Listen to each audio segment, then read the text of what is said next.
जय हिंद दोस्तों, कैसे हैं आप सब। आज हम उत्तर प्रदेश के कुंभ नगरी यानी कि प्रयागराज की बात करने जा रहे हैं। दोस्तों, यदि आप प्रयागराज में होने वाले कुंभ मेला में शामिल होना चाहते हैं और वहां स्नान करना चाहते हैं तो ये वीडियो आप लोगों के लिए काफी यूजफुल है, क्योंकि आज की इस वीडियो पे मैं आपको बताने वाला हूँ कि प्रयागराज के कुंभ मेला आपको कैसे पहुंचना है, प्रयागराज के कुंभ मेले में क्या क्या चीजों की बंदोबस्त है और किस तरीके से यहाँ पे जोरों शोरों से तैयारियां चल रही हैं, प्रयागराज में कितने टेंट की बंदोबस्त की गई है, कहाँ ठहरने की व्यवस्था की गई है, खाने पीने की क्या व्यवस्था है, साथ ही साथ यहाँ पे शाही स्नान में कौन कौन सी चीजों का हमको ध्यान रखना है। साथ ही साथ ये भी जानेंगे कि इस गंगा घाट के त्रिवेणी संगम में कुंभ मेले में स्नान करने के लिए हमको वहां तक कैसे पहुंचना है, बाई बस, बाई ट्रेन या फ्लाइट के माध्यम से आप कैसे अपनी यात्रा सुगम बना सकते हैं। साथ ही साथ ये भी जानेंगे कि इस कुंभ मेले में अगर आप जाना चाहते हैं कौन सा मार्ग उचित होगा, खान पान की क्या बंदोबस्त रहेगी, क्या क्या चीजों की यहाँ पे बंदोबस्त की गई, पुलिस प्रशासन की यहाँ पे क्या सारी चीजें पहल है। हर एक छोटी और बड़ी इन्फॉर्मेशन आज की इस वीडियो में मैं आपको देने वाला हूँ, जिससे आपको इस कुंभ मेले में शामिल होने के लिए काफी सहूलियत मिलेगी और आपको कुंभ मेले का एक भरपूर आनंद भी आएगा। तो चलिए बिना विलंब के हम वीडियो को आरंभ करते हैं और सबसे पहली बात करते हैं कि इस कुंभ मेले में हमको पहुंचने के लिए क्या क्या ऑप्शंस आएंगे। दोस्तों, प्रयागराज के कुंभ मेले में शामिल होने के लिए आपके पास 3 बड़े मेजर ऑप्शन आते हैं, जिनमें से आपका रेलवे स्टेशन आता है।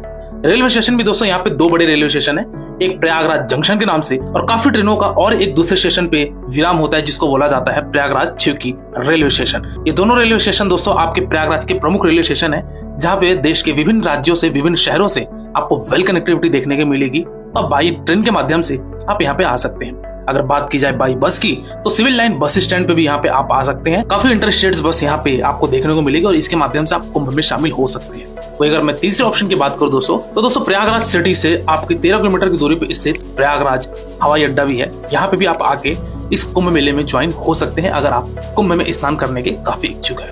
अगर बात की जाए दोस्तों कि कुंभ मेला कब से स्टार्ट होने वाला है, तो हालांकि दोस्तों कुंभ में जो स्नान होती है दोस्तों वो तो आप मान के चलिए कि लगभग 90 से 100 दिन की होती है, लेकिन अगर प्रमुख शाही स्नान की बात की जाए तो दोस्तों आपका 13 जनवरी को प्रथम शाही स्नान है, जो कि मकर संक्रांति से ठीक एक दिन पहले स्टार्ट होने वाला है। और अगर पूरे ड्यूरेशन की बात की जाए कुंभ मेला में लगने वाले डेट की, तो 6 जनवरी से लेकर आपकी लगभग ये 26 फरवरी तक ये कुंभ मेले का आयोजन होगा। तो 45-46 दिन का ये लगने वाला महाकुंभ का आयोजन यहाँ प्रयागराज के त्रिवेणी संगम पे किया जा रहा है।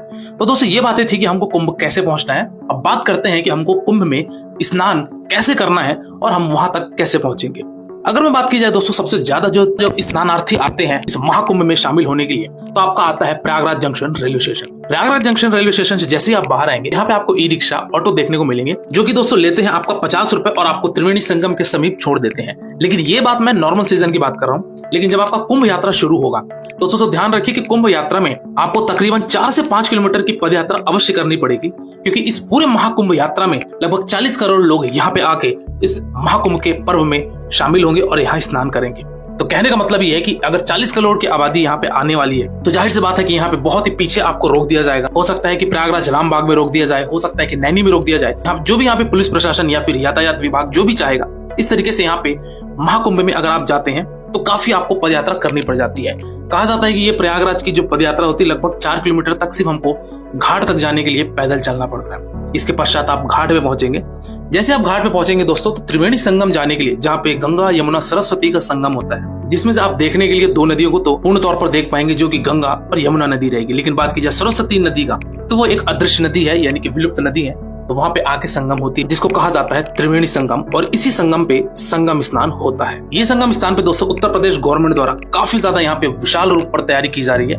कहना चाहिए कि ये संगम में जाने के लिए आपको बोट का इस्तेमाल करना पड़ेगा। अभी हाल ही में यहाँ पे एक और घाट का निर्माण किया गया था नरेंद्र मोदी द्वारा, जो कि 13 दिसंबर को आयोजित था। तो यहाँ पे इस घाट का नाम रखा गया है किला घाट। किला घाट का नाम इसलिए पड़ा यहाँ पे क्योंकि इसी के समीप में ही बड़े हनुमान जी के मंदिर के ठीक निकटतम स्थान पर ही यहाँ पे अकबर का किला है, इसलिए यहाँ पे इस घाट का नाम किला घाट रखा गया है। किला घाट पे जैसे पहुंचेंगे तो यहाँ पे आप देखेंगे लगभग आपको 5000 यहाँ पे बोट देखने को मिल जाएगी।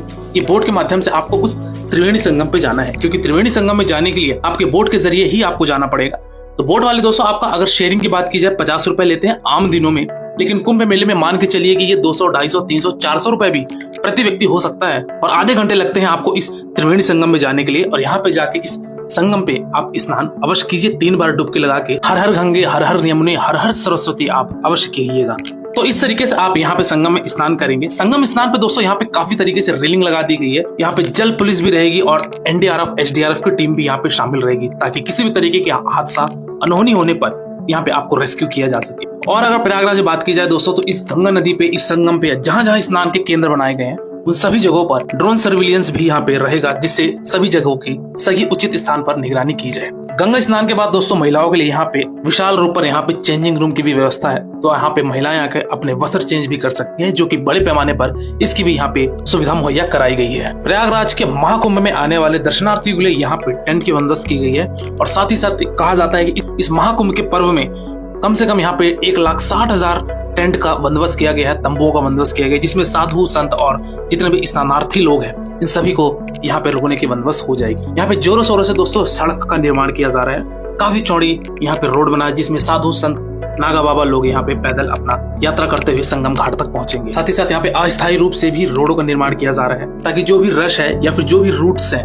उन सबको अलग अलग भागों में विभाजित किया जा सके। यहाँ पे दोस्तों बात की जाए अगर पीपा पुल की, तो अस्थायी रूप से यहाँ पे पीपा पुल का भी जोरों शोरों से निर्माण किया गया, जो कि आप प्रयागराज के संगम पे देखने को मिलेगा और आपने काफी ये वीडियोस में, रील्स में भी देखा होगा। ये पीपा पुल का निर्माण दोस्तों कम से कम 1 साल से यहाँ पे तैयारी की जा रही है और अभी भी तैयारियां हो ही रही है, क्योंकि यहाँ पे पीपा पुल को इस तरीके से बनाया जा रहा है कि जितने भी यहाँ पे लाखों श्रद्धालु, करोड़ श्रद्धालु एक दिन में अगर आते हैं तो उन सबको स्नान करने की बंदोबस्त हर एक स्पॉट पर बनाया जा सके, क्योंकि अगर क्राउड एक जगह पे हो जाएगा वहाँ पे भगदड़ मचने की संभावनाएं ज्यादा है। तो इसलिए प्रशासन के द्वारा यहाँ पे पीपा पुल बनाकर अस्थायी रूप से वाहनों का भी आवागमन, साथ ही साथ यहाँ पे पदयात्रियों का भी आगमन यहाँ पे सुचारू रूप से शुरू रहेगा। पीपा पुल के समीप में दोस्तों कुछ अस्थायी घाट बनाए जा रहे हैं, ताकि यहाँ पे भी स्नानार्थी आए और यहाँ पे स्नान करके हर हर गंगे कहते हुए डुबकी लगाकर अपने इस महाकुंभ पर्व का फल पा पाए। इसके साथ ही साथ दोस्तों अगर महाकुंभ में बात की जाए कि क्या क्या चीजों की फैसिलिटी मिलेगी, तो दोस्तों सबसे पहले यहाँ पे आपको प्राथमिक उपचार केंद्र मिलेगा, जो कि बहुत बड़े पैमाने पर शिविर लगाया गया है, ताकि किसी भी दर्शनार्थी को कोई दिक्कत हो, कोई परेशानी हो या फिर कोई बीमार पड़ जाए तो उन सब चीजों के लिए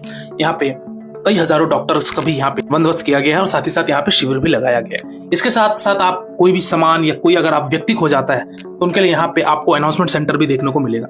इसके अलावा आपको यहाँ पे खोया पाया केंद्र भी मिलेगा, यानी किसी का सामान, किसी की चीजें अगर खो जाती है तो आप उसको खोया पाया केंद्र में दे सकते हैं। साथ ही साथ यहाँ पे यूपी पुलिस भी अपनी पूरी ड्यूटी निभा रही है, क्योंकि यहाँ पे इस बड़े पैमाने पर महाकुंभ के आयोजन जब होंगे तो जाहिर सी बात है कि भीड़ भी होगी और कुछ अनैतिक कार्य भी होते ही हैं किसी न किसी के द्वारा। तो जाहिर सी बात है इन सब को रोक के लिए पुलिस प्रशासन भी बड़े पैमाने पर यहाँ पे अपनी निगरानी और अपनी ड्यूटी करेंगी। महाकुंभ मेले में आयोजन के तहत अगर बात की जाए कि यहाँ पे खाने पीने की बंदोबस्त तो निःशुल्क होती है, कई जगह यहाँ पे आपको भोजनालय, भंडारे देखने को मिलेंगे। तो यहाँ पे जितने भी दर्शनार्थी आते हैं तो ज्यादातर महाकुंभ में जो भी यहाँ पे आपको खान पान की बंदोबस्त होती है वो निःशुल्क तौर पर वितरण की जाती है।